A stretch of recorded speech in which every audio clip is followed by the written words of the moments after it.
Welcome back to Arranging with Judy. We're going to finish decorating this wreath we made last time. Okay, this is the top. So I really love the way it looks just like this, but for spring I'd like to add some color to it. I took some, it's still winter here, and I took some forsythia from the yard and just cut it and brought it in and put it in water. And I took some pussy willows and just brought those in, and I prefer to call it coaxing, but some people call it forcing. I coaxed them into blooming. I could add fresh forsythia to this, but if I'm going to hang it outside, it's not going to last very long. But if I had just like one day, where I was having a party and I wanted to, make the house look festive and have fresh flowers, I could add fresh forsythia to this. I mean, you could even take forsythia and cut it before it starts to bloom, and then bend it the way you want it. If you wanted to make this into a wreath like this, or like this, and then once you get it bent and formed the way you want it, just put it, the stem ends in water, and then it'll go ahead and blossom, and then you could use something like this for a wreath on your door, or cut the branches off of these and add these to your wreath. But if I'm going to make it for the season, then I want to use something artificial. Now I could use some the pussy willows in fresh. I like the way they look, and they'll hold up on your wreath. They start to dry out, but the catkins stay the same size, and they'll last for quite a while, because I know this because I've left the pussy willows on my wreath through the spring and kind of into the summer because I was busy in the garden, and they still looked okay, but then I changed it. So I know it can be done. So I could add some of those. Now I have all these beautiful buds on here, so I might not add the pussy willow, I don't know. But we went shopping at Michael's this afternoon, and we found this forsythia, and it's not bad. I mean, this was $5.99 for this stem, and when you look at it, I mean, it's not bad. So I thought this would be fun to use. So we picked this up, and first thing I'm going to do is take the price off, but I wanted to remember how much it cost, because I think so far my wreath has, nothing and $5.99 on it. So that's a pretty reasonable decoration. So what I want to do, I think, and I'm hoping that my above camera can catch all of this, I think what I want to have is at the bottom, I'd like to have kind of an L pattern with the forsythia, and then maybe a tiny one at the top, so that I have, a high right and a low left. I like to have it balanced that way, and I think I want the bulk of it at the base. But you could do heavy on top and nothing on the bottom. You could do a whole, rectangle full of, forsythia all the way through. You could add other things. You could add, for spring, you could add little, robin's eggs, and you could put, moss balls in it, and little green, interesting textural things. Whoops, there we go. Flying eggs. So, I mean, the sky's the limit here. You can do anything you want with this. But I just have this $5.99 stem of forsythia from Michael's that I'm going to use, and possibly the pussy willows. I really like to make something out of nothing. I think it's kind of a challenge for me, and I think it's kind of fun. So that way anybody can do it, So I'm just going to cut these apart. Now these seem to be a little bit long, I think. So I think I might cut these. What I'll do is I'll cut in between. You see how we have this stem, and then I'll cut in between, so that this is still on a stem and this still has a stem.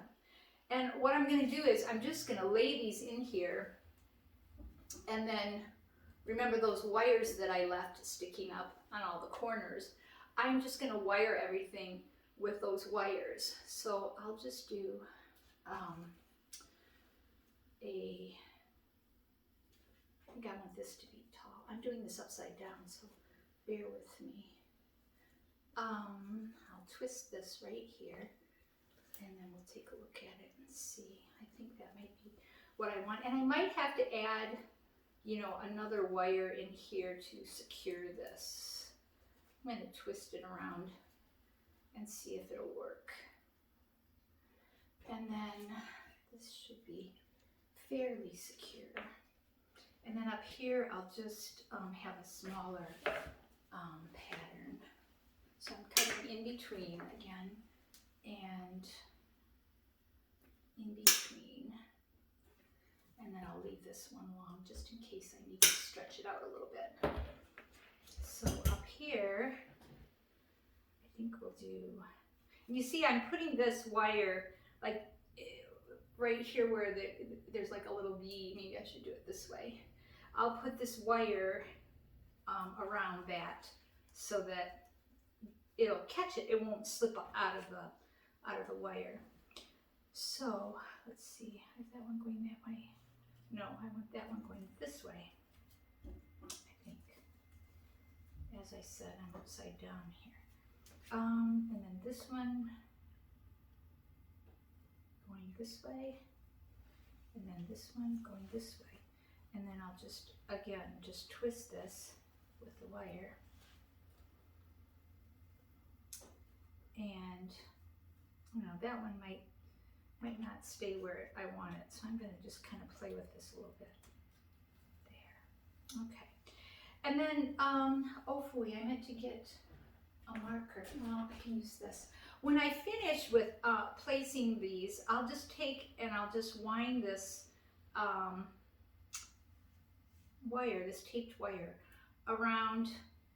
You can put it around a pencil or a stick or whatever, and kind of make it curly cute so that it sort of looks like grapevine tendrils.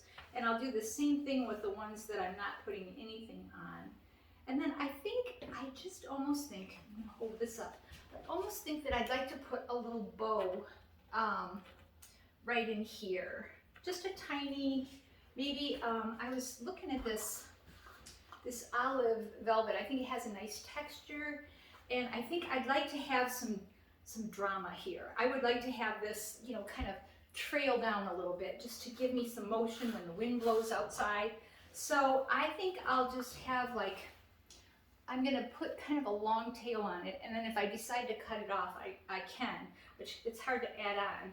And I'm just going to gather this ribbon really tightly in my fingers, and I'm going to make a loop, and then I'm going to bring that ribbon to the back and gather it together again, so that I'm just holding it with these two fingers.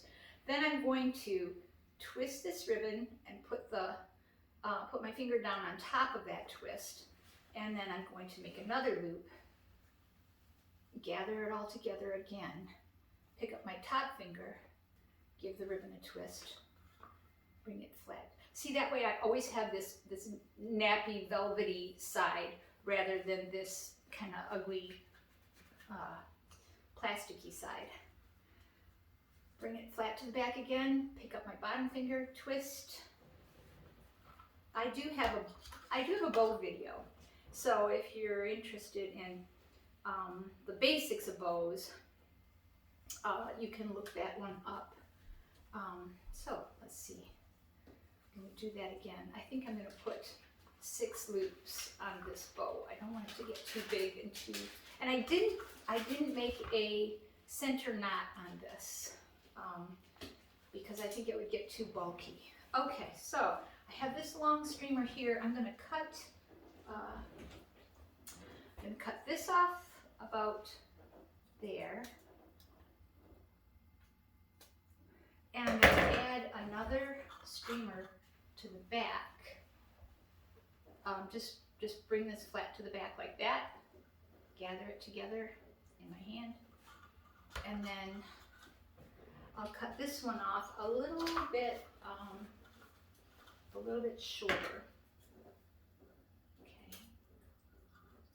And, okay. I got a confession. I make bows like a left-handed person. So when I go to cut with this ribbon scissors, they have to be really, really sharp or it's hard to cut because they're not left-handed scissors. All right, I'm going to tie this with one of these taped wires. Bring the wire really, really tightly to the back and then twist as tightly as you can. Okay. And then I have this. Well, hello there. I think Lincoln wants to get at this this rectangle wreath. I think he thinks that these branches would be very yummy, and they smell like outside. So, I want to tell you what I'm doing.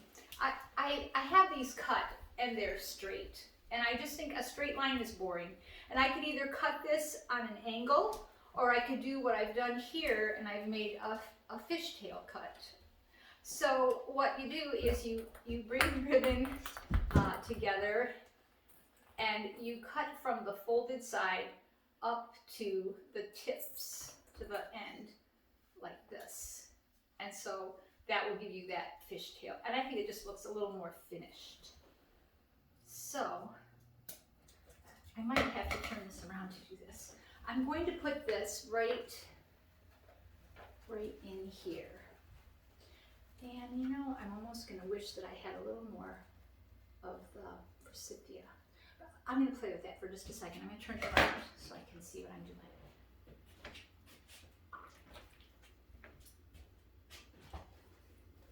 Let's see. I think I can bring this up in here.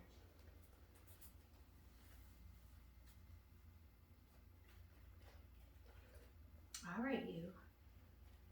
Do it this way then. And I'm just going to tie this on.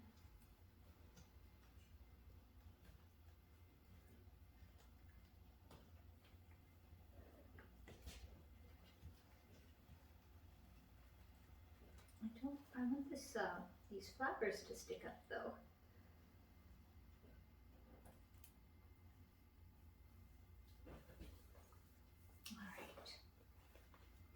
If I had one more little piece of forsythia, I would be happy. But this isn't bad.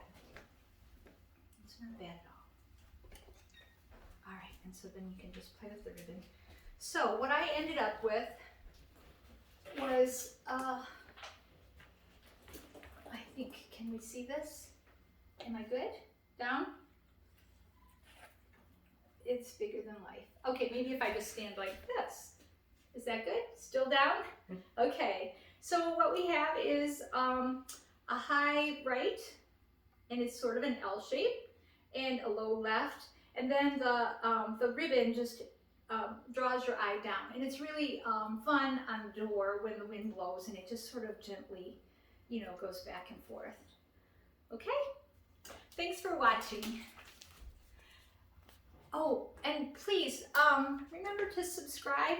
YouTube really likes it if I have subscribers, so if you could just like and share and subscribe, I'd appreciate it. Thanks.